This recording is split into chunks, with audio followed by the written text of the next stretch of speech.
भगवान राम जी के दो पुत्र लव और कुश, भगवान कुश की 34वीं पीढ़ी में, भगवान कुश की 34वीं पीढ़ी में श्री अग्रसेन महाराज का जन्म हुआ था, जिससे अग्रवाल समाज की वंश की उत्पत्ति माना गया।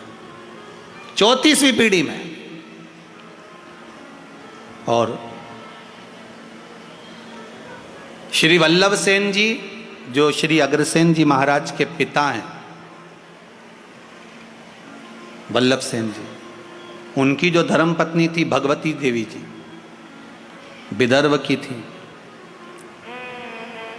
विदर्भ से दो माताएं हमारे यहाँ आई थी, एक सूर्यवंश में एक चंद्रवंश में। सूर्यवंश में वल्लभ सेन जी की जो धर्मपत्नी है वो विदर्भ की है भगवती माता जी, और विदर्भ से ही श्री रुक्मणी माता जी जो भगवान कृष्ण की धर्मपत्नी है। ये दो विदर्भ से आई।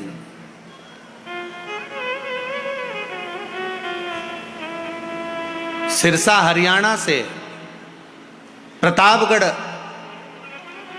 हिसार से ये अग्रसेन महाराज जी के पिता वल्लभ सेन जी निवास करते थे, और उनके जो विवाह संबंध हुआ था वो भगवती देवी जी से हुआ था। तो भगवती देवी जी जो विदर्भ से आई थी, उनके मन में एक भाव जागृत हो गया था कि मैं सूर्यवंश की बहू हूं।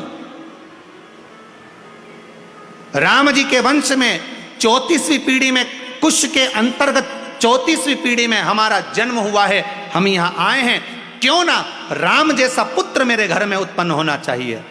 तो उन्होंने वल्लभ सेन जी से निवेदन करा था कि मेरे गर्भ से जो संतान हो वो भगवान की भजन करने वाली और जगत का कल्याण करने वाली हो, ऐसी कोई संतान हो। तो भगवती देवी जी ने जब अपने पति वल्लभ सेन जी से निवेदन करा, तो वल्लभ सेन जी ने कहा एक काम करना, शिव की आराधना करना, शंकर का भजन करना।